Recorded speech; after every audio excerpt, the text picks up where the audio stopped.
जब ये bill circulate हुआ हमारे टेबल्स पर, तो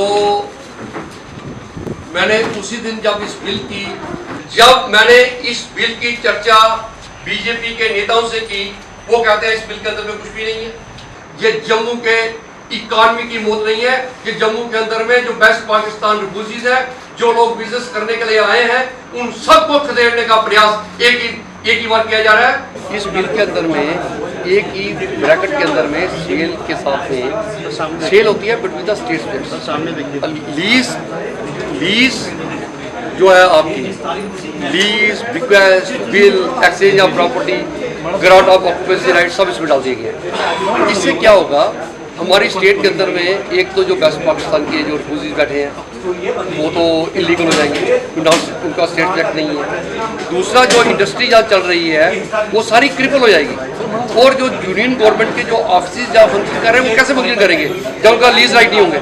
लीज राइट के लिए यूनियन को अपने फंक्शन को डिस्चार्ज करना है, उनको निभाना है उनको। जब लीज राइट ही खत्म हो गए, स्टेट एक्ट के बीच में रहेंगे तो यूनियन कैसे काम करेगी।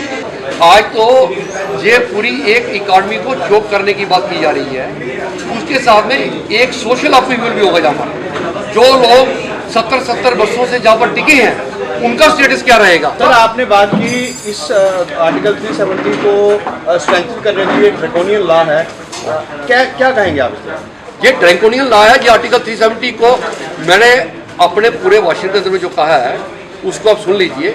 मैंने कहा इस एक्ट को इनेक्ट करने के लिए 53 में जब सारे लॉज जहाँ इम्प्लीमेंट थे उस वक्त भी इसको इस एक्ट को नहीं लाया गया। जनाब शेख मोहम्मद अब्दुल्ला साहब ने भी इस एक्ट को नहीं लाया। उसके बाद में सब्सिक्वेंट चीफ मिनिस्टर गुलाम मोहम्मद बख्शी, सादिक साहब, मीर कासिम साहब, शेख मोहम्मद अब्दुल्ला साहब, उसके बाद में फारूक साहब, फिर मुफ्ती साहब। आज इस एक्ट की जरूरत क्या पड़ी?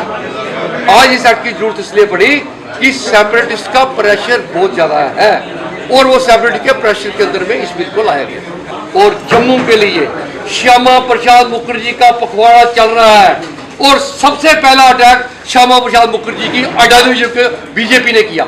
सबसे पहला प्रहार, और ऐसा घातक प्रहार कि जीवन पर्यंत श्यामा प्रसाद मुखर्जी की कहीं भी उनकी आत्मा विचरण कर रही होगी, वो सोचेंगे मैंने किस पार्टी को जन्म दिया था जो मेरे ही आइडियोलॉजी के डायमेट्रिकली अपोजिट जाकर उसको रूंध रही है।